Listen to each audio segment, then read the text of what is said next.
Bismillah, Assalamualaikum warahmatullahi wabarakatuh. Alhamdulillah, segala puja bagi Allah Subhanahu wa Ta'ala. Salawat dan salam semoga senantiasa tercurahkan kepada junjungan Nabi Allah Muhammad sallallahu alaihi wasallam. Teman-teman sekalian, pada kesempatan kali ini kami insya-Allah akan memaparkan tugas kelompok kami untuk mata kuliah manajemen pemasaran, yaitu dengan tema lingkungan pemasaran. Akan tetapi terlebih dahulu kami ingin berterima kasih kepada Ibu Dr. Siti Mujahidah Baharudin SPD SAMM yang telah mengamanahkan kepada kelompok kami untuk menyampaikan materi ini. Kami sendiri adalah Martang, kami perwakilan dari kelompok 2. Teman-teman telah mempercayakan kepada kami untuk menyampaikan materi ini dalam bentuk video. Baik teman-teman sekalian, kami masuk ke pembahasan lingkungan pemasaran. Sebelum masuk kepada inti bahasan, kami ingin terlebih dahulu menyampaikan 3 pokok hal yang ingin kita capai pada pembelajaran kita pada kesempatan ini. Yaitu yang pertama, kita ingin mengetahui apa yang dimaksud dengan lingkungan pemasaran. Dan yang kedua, mengapa informasi tentang lingkungan pemasaran itu penting bagi sebuah perusahaan. Dan yang ketiga, faktor-faktor apa saja yang ada dalam lingkungan pemasaran. Ya, baik. Kami sangat berharap bahwa 3 hal ini dapat kemudian tersampaikan nanti kepada teman-teman sehingga pembelajaran kita terkait dengan lingkungan pemasaran dapat kita memahaminya secara baik dan benar. Namun sebetulnya tentu untuk memahami lingkungan pemasaran ini ya, lingkupnya tidak hanya sekedar ini ya, akan tetapi tentu banyak hal. Akan tetapi kelompok kami fokus pada 3 hal ini saja yang kemudian kita ingin capai. Baik, lanjut. Ya, apa yang dimaksud dengan lingkungan pemasaran? Berbagai pakar atau ahli ya telah memaparkan pengertian tentang lingkungan pemasaran ini. Sebagai ahli mengatakan bahwa lingkungan pemasaran itu adalah tempat ya di mana perusahaan itu memulai usahanya di dalam hal mencari peluang dan memonitor ancaman-ancaman yang ada. Ya, kemudian ada juga yang mengatakan bahwa ya sebagaimana yang ada di layar, lingkungan pemasaran adalah kombinasi antara faktor internal dan faktor eksternal perusahaan yang mempengaruhi kemampuan pemasaran dan produksi perusahaan untuk membangun hubungan dan melayani pelanggannya. Teman-teman sekalian, sedikit kita ingin flashback ke belakang ya, terkait dengan sebetulnya apa yang mendasari mengapa kita harus belajar tentang lingkungan pemasaran. Nah, sebagaimana yang kita ketahui bahwa pemasaran ini merupakan bagian fungsi dari perusahaan yang lebih berurusan kepada pelanggan. Divisi pemasaran yang ada di dalam sebuah perusahaan itu memang fokusnya adalah pelanggan. Semua divisi yang ada dalam perusahaan sama-sama berfokus ke pelanggan. Akan tetapi divisi pemasaran lebih atau sangat berurusan langsung dengan pelanggan. Nah, oleh sebab itu, berdasarkan definisi klasik terkait dengan pengertian pemasaran menurut definisi klasik yaitu aktivitas suatu organisasi ya di dalam hal menyalurkan produk atau jasa perusahaan dari produsen ke konsumen. Nah, namun di era zaman modern sekarang ya, pengertian tadi itu sudah tidak artinya sudah tidak sangat berlaku lagi. Mengapa? Karena di era zaman modern sekarang para konsumen itu tidak hanya sekedar menerima produk atau jasa dari produsen, akan tetapi ada hal-hal yang lain yang mereka tuntut. Apa itu? Misalnya, salah satunya adalah kepuasan terhadap produk atau jasa yang diterima oleh perusahaan itu sendiri. Nah, oleh sebab itu tentu saja bahwa perubahan-perubahan yang ada dalam konsumen ini ya itu sangat berpengaruh terhadap keputusan apa yang harus diambil oleh perusahaan di dalam rangka ya memberikan pelayanan atau memberikan atau menyediakan produk atau jasa yang terbaik bagi para customer. Nah, pada era zaman modern sekarang teman-teman bahwa konsep pemasaran itu menurut para ahli adalah proses sosial dan manajerial di mana individu dan kelompok memperoleh apa yang mereka butuhkan dan inginkan melalui penciptaan ya dan pertukaran produk serta nilai dengan pihak lain. Artinya begini, penyaluran nilai dan kepuasan konsumen itu merupakan target utama bagi orang manajer yang bertugas di divisi pemasaran sebuah perusahaan. Memastikan bahwa konsumen itu menerima produk atau jasa secara layak, puas, dan sesuai dengan apa yang mereka inginkan adalah merupakan kewajiban dari seorang manajer pemasaran ya yang harus mereka ketahui. Nah, bagaimana caranya untuk mengetahui hal tersebut? Tentu dengan melakukan pengamatan, tentu harus melakukan analisis terhadap lingkungan pemasaran itu. Mengapa harus demikian? Karena tentu saja di dalam lingkungan pemasaran yang yang secara konseptualnya adalah bersifat luas, maka tentu saja kita harus mengakui bukan hanya kita saja perusahaan yang ada di lingkungan tersebut, ada juga perusahaan lain, ada juga pesaing-pesaing lain. Nah, di dalam rangka memberikan pelayanan yang terbaik kepada konsumen, ya tentu kita harus menghadirkan produk-produk yang kompetitif, ya yang dapat diterima oleh customer yang berbeda ya dari yang lain, yang kemudian memiliki keunggulan tersendiri, ciri khas sendiri, ya tentu hal-hal yang seperti inilah yang kemudian harus dipahami oleh divisi pemasaran. Nah, kajian terhadap lingkungan pemasaran menjadi penting karena itu tadi sebuah perusahaan atau sebuah divisi pemasaran yang ada dalam sebuah perusahaan itu harus kemudian memahami produknya ini mau dibawa kemana. Produk atau jasa sebuah perusahaan itu tidak hanya sekedar diciptakan lalu disimpan, tetapi pasti akan dipasarkan. Dan di pasaran atau di lingkungan pemasaran itu ada banyak hal yang terlibat, ada banyak pesaing yang ada banyak perubahan gejolak yang terjadi, bukan hanya pesaing. Nah, oleh sebab itu penting untuk kemudian kita memahami bahwa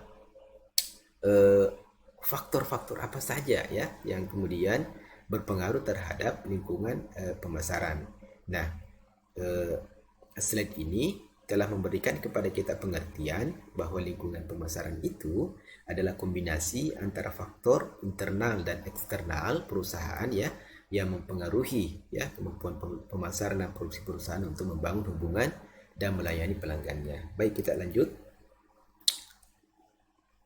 Ya, ini pernyataan dari Profesor Stephen Barnett dari Northwestern. Beliau mengatakan dalam sebuah kesempatan beliau pernah mengatakan dalam sebuah organisasi yang benar-benar berorientasi pada pemasaran, Anda tidak dapat hanya mengatakan siapa ye. Setiap yang bertugas di departemen pemasaran, setiap orang dalam organisasi harus mengambil keputusan berdasarkan pada dampak yang dihasilkan oleh konsumen. Artinya begini teman-teman sekalian, bahwa dalam sebuah perusahaan itu yang berorientasi pada pemasaran, kita tidak dapat mengatakan siapa ya. Artinya sebuah perusahaan itu dalam memberikan pelayanan kepada konsumen di pasaran, maka divisi pemasaran, divisi produksi, divisi distribusi, atau semua divisi yang ada dalam perusahaan itu harus betul-betul bersatu. Ya, harus betul-betul secara bersama-sama mengambil sebuah keputusan kepada mana produk ini kita akan jual, dan ya kepada mana produk ini akan kita jual, kemudian perubahan lingkungan apa yang terjadi sehingga produk kita dapat sesuaikan ke pasar. Karena boleh jadi misalnya produk kita tidak diterima bukan karena faktor kita salah segmen, akan tetapi boleh jadi misalnya produk kita tidak diterima oleh customer itu karena ketidaksesuaian dengan lingkungan yang ada. Misalnya produk kita adalah produk otomotif misalnya, ya. Taruhlah misalnya kita punya produksi mobil, akan tetapi kita ingin pasarkan di yang mayoritas masyarakatnya adalah aktivitasnya menggunakan kendaraan laut, ya pasti nggak laku, ya. Nah, oleh sebab itu atau misalnya permasalahan kompleksnya seperti ini.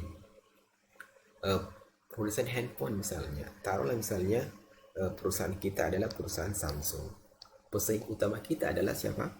Apple misalnya. Tetapi di sisi lain ternyata sebagian masyarakat itu sebagian masyarakat atau sebagian customer menyukai Apple karena salah satu faktor yang berbeda dari mereka adalah layanan security-nya atau layanan keamanan terhadap produk-produk Apple. Nah, kita di Samsung karena kita menggunakan Android, yang mana Android itu adalah merupakan produk software dari Google, maka yang bisa hanya kita hadirkan adalah perangkat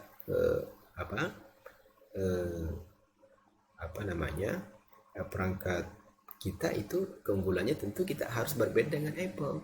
Apa keunggulan kita? Kita unggul di kamera, kita unggul di kecepatan, kita unggul di misalnya di kapasitas baterai dan lain sebagainya. Nah, untuk menyaingi produk Apple terkait dengan security-nya, maka kita juga harus menciptakan itu. Meski memang mungkin tidak dapat menyaingi tingkat kebijakan daripada security, tingkat keamanan produk-produk Apple, akan tetapi paling tidak dengan kita menciptakan produk yang berfungsinya sama, maka tentu customer punya pilihan yang berbeda dengan itu. Nah, disinilah yang dimaksud oleh Profesor Stephen Barnett bahwa sebuah perusahaan yang berorientasi pada pemasaran, kita tidak dapat saja mengatakan siapa ia, tetapi ia itu banyak, pesaing itu banyak. Bukan hanya Apple misalnya, ada Xiaomi, ada Vivo, ada Oppo, dan lain sebagainya untuk perusahaan-perusahaan yang bergerak di bidang teknologi smartphone ya. Baik, kita lanjut teman-teman. Nah, dari konsep pengertian tadi ya, faktor internal dan faktor eksternal. Nah, kita masuk ke kita lebih fokus lagi ke lingkup lingkungan pemasaran.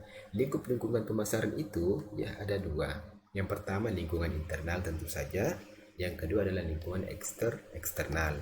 Lingkungan internal merupakan kekuatan-kekuatan yang dapat dikendalikan atau controllable. Kemudian atau lingkungan eksternal itu sedangkan lingkungan eksternal adalah merupakan kekuatan-kekuatan yang terkadang kita tidak dapat kendalikan atau uncontrollable. Nah, baik, yang dimaksud dengan lingkungan internal ya,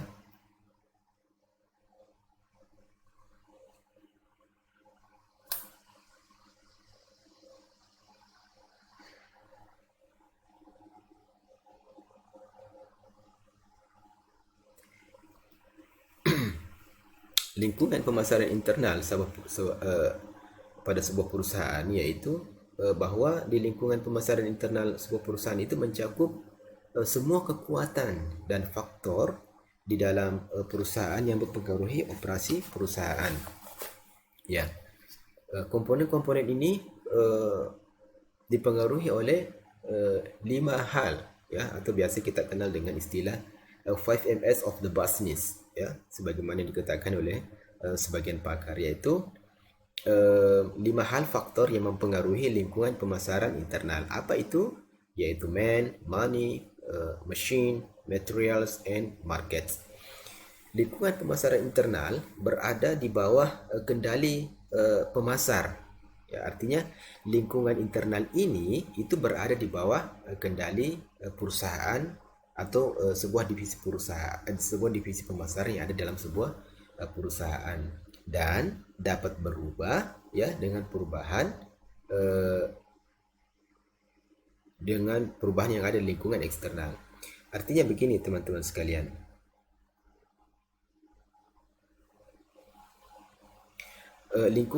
internal ini ya, lingkungan internal ini sama penting, lingkungan pemasaran internal ini sama pentingnya bagi sebuah bisnis. Sehingga di lingkungan ini termasuk diantaranya yaitu departemen penjualan, pemasaran, unit manufaktur, SDM dan lain sebagainya. Nanti kita akan detailnya ya, apa saja yang ada dalam lingkungan internal itu. Lalu kemudian lingkungan eksternal.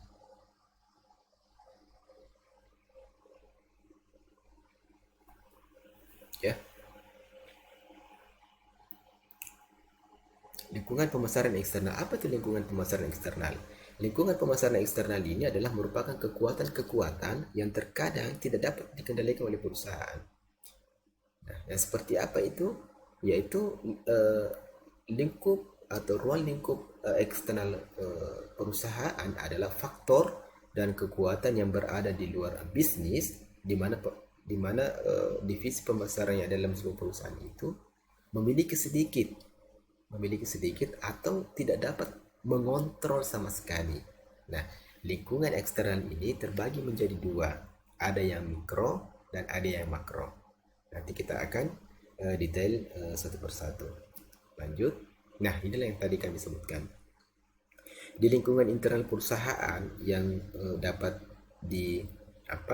dikontrol ya, yang dapat dikontrol oleh perusahaan, yaitu resource and development ya, pengembangan sumber daya, kemudian human resource, kemudian pengembangan sumber daya manusia, kemudian bidang keuangan, bidang produksi, pemasaran dan pembelian. Artinya semua item-item ini itu dapat dikendalikan langsung oleh perusahaan itu sendiri.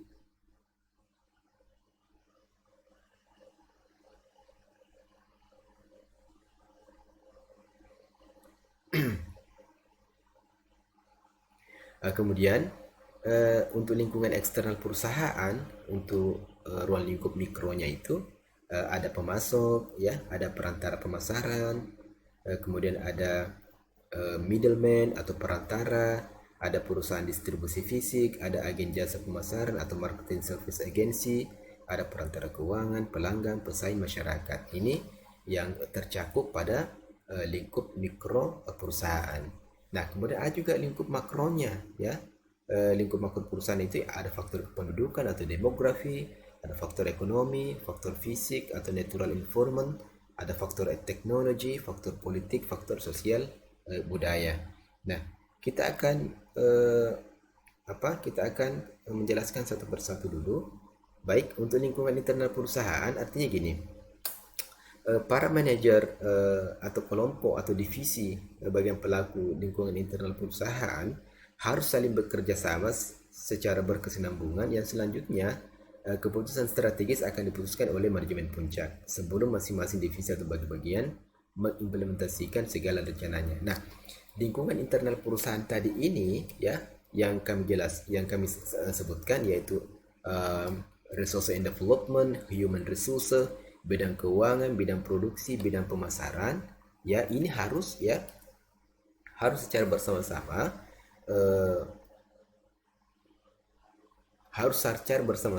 bekerja sama dan secara berkesinambungan ya, merumuskan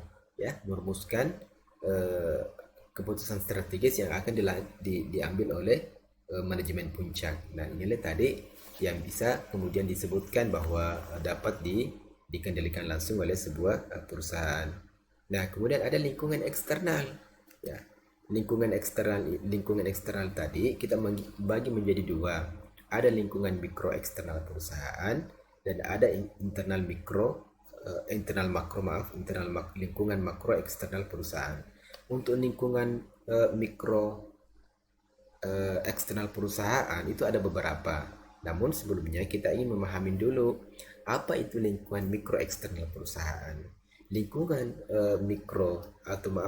pemasaran mikro adalah lingkungan yang terdiri dari individu dan organisasi yang berhubungan langsung dengan perusahaan dan berdampak langsung pada pengalaman pelanggan.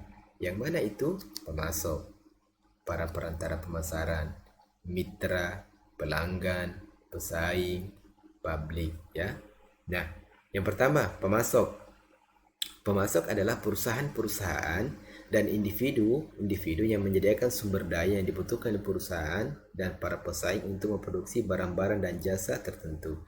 Artinya gini, pemasok ini ya sedikit masih bisa dikendalikan oleh perusahaan, namun tidak semuanya. Kenapa? Karena pemasok ini ya dia berada di luar perusahaan. Pemasok adalah eh, perusahaan atau individu yang menyediakan sumber daya bagi perusahaan kita, juga bagi perusahaan yang lain. Maka kita harus tahu. Maka juga apa hubungannya dengan lingkungan? Apa hubungannya dengan lingkungan mikrousaha misalnya? Pemasok, kalau kita tidak jeli untuk kemudian eh, apa menganalisa sumber daya yang mereka sediakan kepada kita, juga kita bisa jadi terkalahkan oleh pesaing. Maka oleh sebab itu menyeleksi pemasok untuk menjadi mitra perusahaan kita itu harus melalui kajian yang mendalam juga, tidak sekedar kemudian harus langsung menjalin kerjasama. Mengapa? Karena pemasok ini tidak hanya sekedar menyediakan sumber daya bagi kita, juga menyediakan sumber daya bagi perusahaan yang lainnya. Kemudian ada juga para perantara pemasaran. Perantara pemasaran itu termasuk pihak-pihak yang terlibat ya dalam pendistribusian produk atau layanan perusahaan. Nah, perantara pemasaran ini yang dimaksud yaitu pihak-pihak yang terlibat di dalam pendistribusian produk atau layanan perusahaan kita. Nah, mengapa ini masuk kepada lingkungan mikro eksternal perusahaan? Artinya mitra kita di dalam memasarkan sebuah produk itu bisa jadi kita menjalin kerjasama dengan perusahaan lain atau pihak ketiga lah istilahnya mungkin ya. Nah, oleh sebab itu ini penting, ya, ini penting untuk kemudian kita mengetahui bagaimana sepak terjang para mitra kita ya yang kemudian menjadi perantara pemasaran produk-produk atau jasa perusahaan kita. Nah itu. Ya, selanjutnya ada perantara. Berbeda tadi dia, perantara pemasaran. Ada juga perantara atau middleman, yaitu istilahnya perantara ini mungkin lebih tepat mitra, ya, mitra. Beda tadi dengan perantara pemasaran. Ya, mitra seperti misalnya agen iklan, organisasi pasar, ya, perusahaan perbankan, asuransi, perusahaan transportasi dan sebagainya. Nah, kemudian ada perusahaan distribusi fisik. Nah, perusahaan distribusi fisik ini yaitu perusahaan yang membantu menyimpan dan mengirimkan barang-barang dari dan ke tempat yang dituju. Di antaranya perusahaan pergudangan dan perusahaan transportasi. Nah, misalnya kita bergerak di perusahaan misalnya tekstil. Nah, untuk mengekspor kita punya produk atau produk kita ya, tentu kita membutuhkan mitra. Karena boleh jadi misalnya kita perusahaan besar tapi tidak memiliki gudang misalnya, taruh seperti itu. Nah, ada mitra kita yang bergerak di perusahaan distribusi fisik, memang konsennya di sana. Nah, ini tentu saja masih bisa kita kendalikan dalam arti menjalin kerjasama dengan mitra yang seperti ini ya, perusahaan distribusi fisik itu masih ada dalam kendali manajemen. Kemudian ada agen jasa pemasaran. Agen jasa pemasaran ini lebih kepada mitra periklanan ya. Agen jasa perusahaan media dan perusahaan konsultan pemasaran, ini terbalik tadi ya, mohon maaf ya. Agen jasa pemasaran ini adalah perusahaan yang membantu perusahaan dalam rangka mengarahkan dan mempromosikan produknya ke pasar yang tepat. Nah,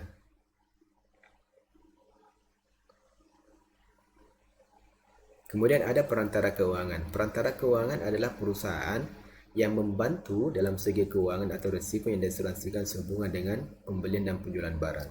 Perantara keuangan ini lebih kepada perusahaan asuransi, ya, artinya eh, gedung kantor yang kita punya, ya, atau misalnya kendaraan atau mobil jabatan yang dimiliki oleh perusahaan itu kita asuransikan, atau produk-produk kita itu kita asuransikan ke perusahaan asuransi, di mana gedung kita, kantor kita, gudang kita,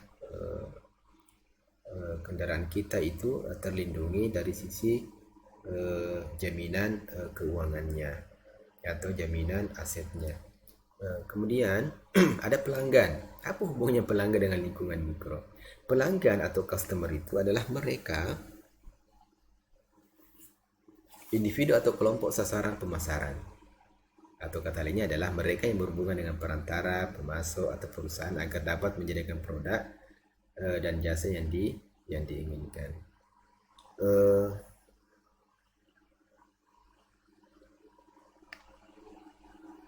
Lingkungan, pesaing.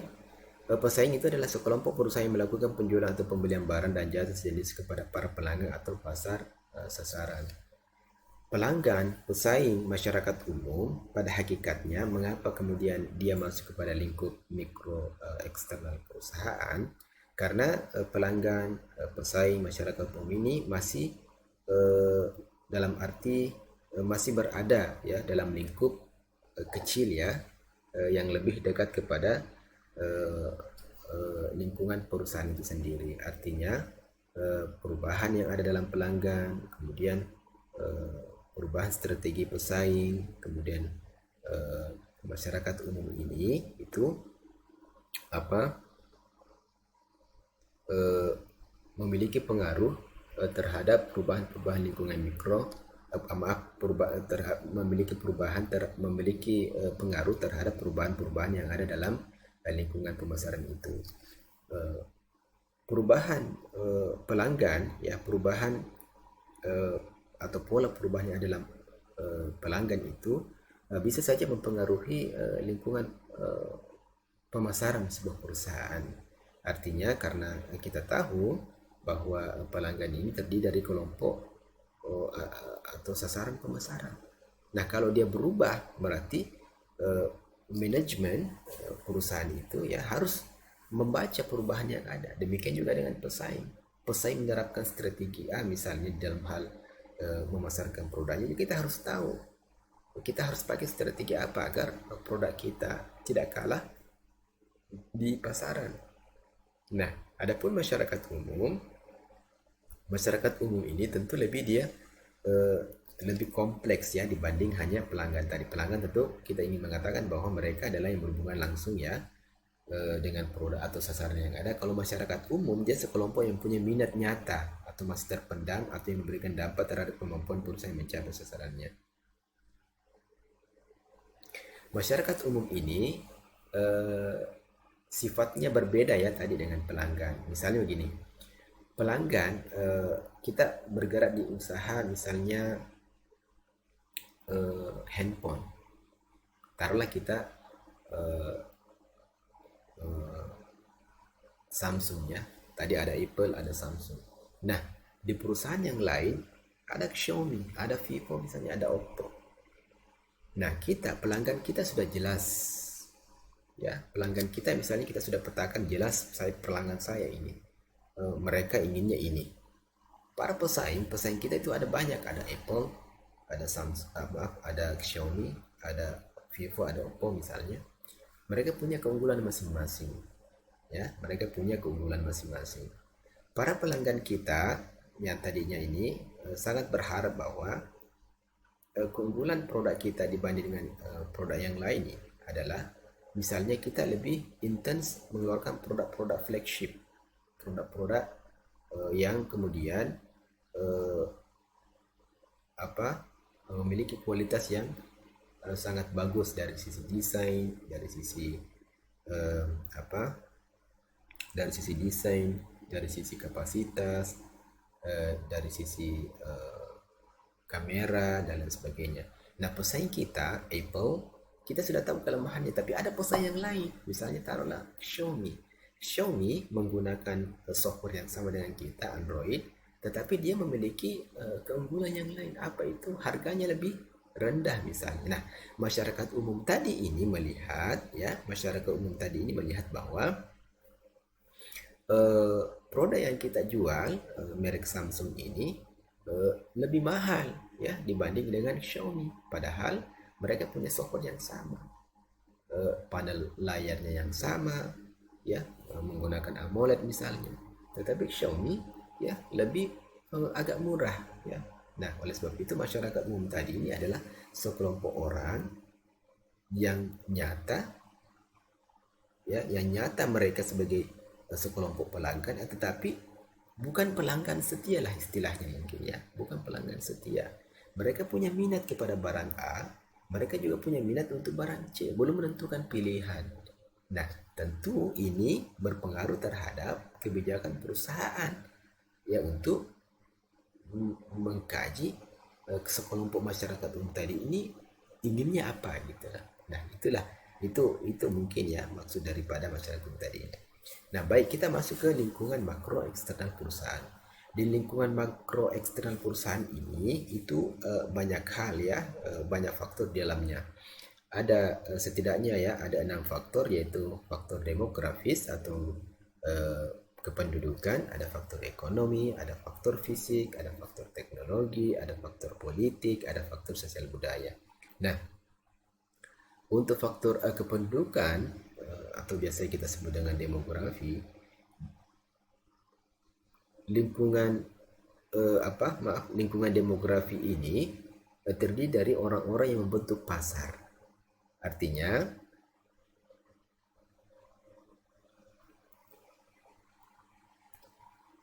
ini dicirikan, lingkungan demografis ini, lebih pengertiannya lebih kepada bagaimana investigasi faktual dan pemisahan populasi itu berdasarkan pada ukuran, ya, kepadatan, lokasi, usia, ya, jenis kelamin, ras, dan pekerjaan. Nah, tentu saja perbedaan-perbedaan yang ada pada demografis ini atau pada bidang faktor kependudukan ini itu menyebabkan pelanggan memiliki perbedaan kebutuhan yang berbeda-beda, ya. Jadi mengapa kemudian, ya, lingkup demografis ini atau kependudukan ini berpengaruh terhadap lingkungan pemasaran. Nah, contoh misalnya, ya, contoh sederhananya misalnya kebutuhan makan, ya, untuk kebutuhan pokok misalnya untuk makanan, ya, bagi penduduk Eropa dengan penduduk Asia misalnya berbeda. Kita mungkin di Asia makanan pokok kita nasi, di Eropa sana mungkin roti, berbeda. Artinya ciri perbedaan ini memberikan perbedaan karakteristik tersendiri bagi lingkungan pemasaran sebuah perusahaan. Nah, baik, selanjutnya ada lingkungan ekonomi. Nah, faktor ekonomi ini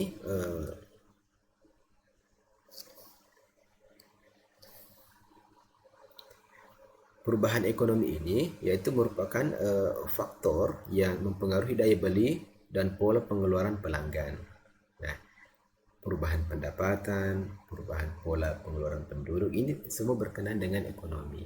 Artinya perubahan-perubahan yang ada, perubahan daya beli, perubahan pola pengeluaran, ya, tadi daya beli, ya, kemudian perubahan pendapatan yang ada pada sebuah negara itu berbeda-beda, sehingga kemudian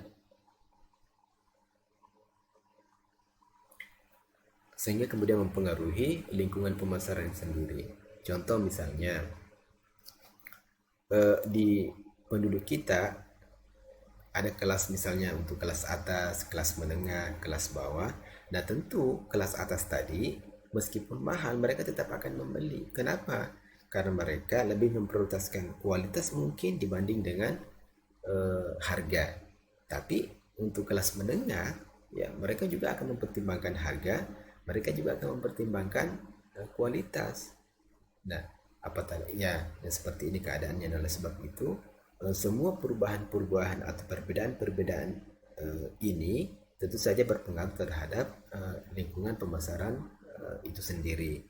Nah, kemudian ada lingkungan fisik. Lingkungan fisik ini di dalamnya termasuk lingkungan alami di mana bisnis itu beroperasi, ya.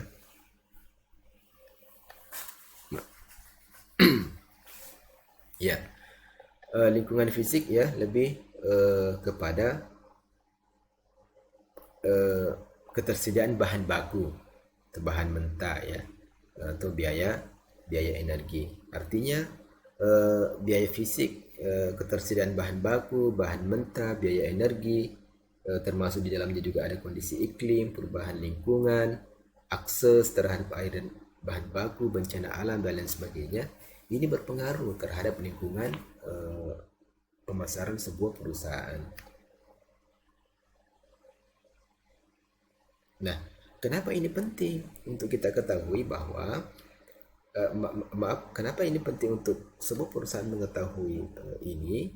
Karena dalam pemilihan atau dalam mendapatkan akses terhadap bahan baku produk yang kita akan buat, maka akan semakin mudah, ya, maka akan semakin mudah bagi kita untuk menurunkan nilai harga pokok produk atau HPP sebuah produk.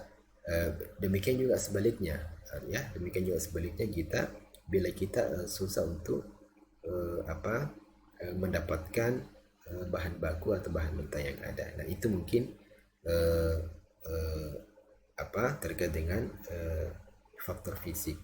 Nah, kemudian ada faktor teknologi. Faktor teknologi atau lingkungan teknologi ini eh, pemaknaannya adalah lingkungan teknologi termasuk inovasi, ya. Inovasi, penelitian dan pengembangan dalam teknologi dan alternatif teknologi. Teknologi adalah salah satu sumber ancaman, ya, dan peluang terbesar bagi pelaku bisnis dan sangat bersifat dinamis. Artinya begini, teknologi yang sekarang ini, ya, perubahannya, laju percepatan perubahan penduduk, anggaran biaya penelitian itu sangat berpengaruh, ya, terhadap lingkungan eh, pemasaran sebuah perusahaan. Handphone saja misalnya, dulu kita kenal Nokia, BlackBerry, ya, kemudian ada Siemens. Nah, sekarang ketiga produsen ini bahkan bisa dikatakan hilang atau tergerus dengan zaman. Kenapa? Karena munculnya teknologi-teknologi terbaru itu menyebabkan beberapa perusahaan itu menjadi terseleksi dengan sendirinya. Karena di sana seperti kami katakan tadi bahwa perkembangan teknologi ini bisa saja menjadi sebuah ancaman untuk perusahaan, juga menjadi peluang bagi perusahaan yang lain.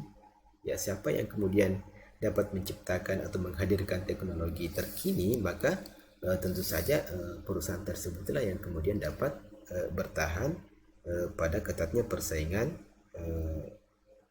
di era zaman modern sekarang ini. Kemudian lingkungan politik, ya, lingkungan politik hukum, ya. Lingkungan politik hukum ini dia mencakup undang-undang dan kebijakan pemerintah yang berlaku di negara tersebut. Artinya bahwa ketika kita beraktivitas pada sebuah negara, ketika sebuah perusahaan beroperasi pada sebuah negara, maka penting juga untuk kemudian melakukan kajian terhadap hukum dan kajian terhadap regulasi yang ada dalam perusahaan dalam negara tersebut, ya, khususnya yang berkenaan dengan regulasi yang mengatur tentang bisnis dan operasional sebuah perusahaan di negara tersebut. Ini juga penting. Artinya bahwa ketika kita ingin menghadirkan perusahaan kita di negara di sebuah negara, maka kita perlu untuk mengetahui situasi politik yang ada, ya, situasi politik yang ada. Misalnya kalau yang apa seperti misalnya sekarang ini taruhlah contohnya antara perusahaan negara Amerika Serikat dengan negara Tiongkok yang eh, baru-baru ini sama-sama mengeluarkan kebijakan terhadap perusahaan masing-masing. Perusahaan dari Amerika Serikat yaitu Apple yang beroperasi di China itu mengalami pembatasan produksi, ya, mengalami pembatasan produksi bukan karena bahan mentahnya yang tidak ada, tetapi adanya kebijakan politik di negara tersebut. Demikian juga dengan produk China, produk Tiongkok, misalnya taruhlah eh, apa HTC misalnya, handphone HTC itu hingga sekarang diblokir masuk ke eh, negara Amerika Serikat karena kebijakan pemerintah di sana. Nah, tentu saja ini sangat berpengaruh terhadap eh, kebijakan perusahaan, ya, di dalam memasarkan produknya. Dan lingkungan politik ini, lingkungan politik dan hukum ini penting juga atau sangat berpengaruh terhadap keputusan sebuah perusahaan di dalam memasarkan sebuah produknya. Dan kemudian ada lingkungan sosial budaya, ya, terakhir yang untuk lingkungan makro.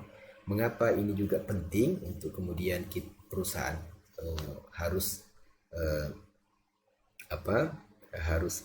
tahu terhadap lingkungan sosial budaya, karena aspek sosial budaya dari lingkungan makro terdiri dari gaya hidup, ya, nilai-nilai budaya dan kepercayaan masyarakat. Artinya bahwa lingkungan sosial budaya yang ada pada sebuah negara atau pada sebuah daerah itu sangat penting, ya, atau sangat berpengaruh terhadap lingkungan pemasaran kita. Gaya hidup yang ada misalnya di Jakarta tentu berbeda gaya hidupnya yang ada di Sulawesi misalnya, ya. Budaya yang ada di Jawa misalnya sangat berbeda jauh dengan budaya yang ada di Sulawesi. Nah, hal-hal yang seperti ini tentu saja sangat berpengaruh terhadap target pemasaran dari sebuah perusahaan yang akan menyalurkan produknya di sebuah negara atau sebuah daerah yang berbeda-beda kultur dan nilai adat dan istiadatnya.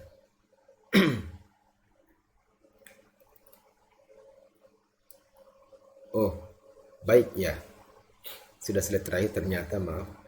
Baik, sebagai kesimpulan bahwa lingkungan pemasaran itu adalah eh, lingkungan yang terdiri dari internal perusahaan, ya, seperti eh, market, mesin, ya, dan lain-lain, yang mana kekuatan dan faktor tersebut berada di dalam lingkup perusahaan itu sendiri, ya. Sebagaimana tadi yang sudah kami sebutkan. Kemudian lingkungan eksternal itu adalah lingkungan yang berada pada lingkup luar perusahaan yang secara langsung dan tidak langsung mempengaruhi kegiatan pemasaran. Nah, kemudian teman-teman,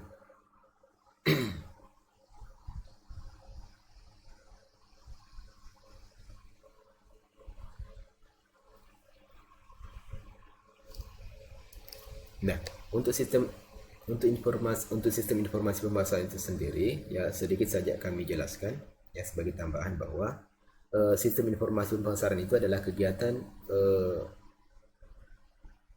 perseorangan atau organisasi yang memudahkan, ya, dan untuk mempercepat hubungan pertukaran yang memuaskan dalam lingkungan yang dinamis melalui penciptaan, ya, pendistribusian, promosi dan penentuan harga barang jasa dan gagasan.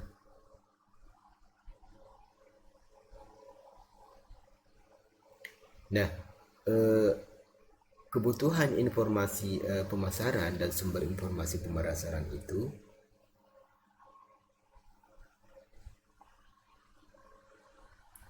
ya, dalam pasar yang kompleks dan berubah dengan cepat saat ini, manajer pemasaran memerlukan informasi, ya, informasi yang lebih banyak serta lebih baik untuk membuat keputusan yang efektif dan cepat. Artinya dari dari penjelasan kami tadi terkait dengan lingkungan pemasaran, maka hubungannya dengan sistem informasi pemasaran, segala hal tadi yang berhubungan dengan lingkungan pemasaran, baik itu lingkungan internal perusahaan itu sendiri, kemudian lingkungan eksternal yang terdiri dari lingkungan mikro dan makro, maka semua informasi ya yang sudah dihimpun oleh tim pemasaran terkait dengan perubahan-perubahan yang ada yang dipengaruhi oleh dua faktor besar tadi, maka informasi ini kemudian dituangkan dalam sebuah sistem yang mana di sana perusahaan sudah dapat mengambil kebijakan terhadap produk dan jasa mereka itu akan mereka pasarkan kemana, dengan cara apa, dan dengan cara apa, sehingga kemudian keputusan yang diambil itu efektif dan efisien.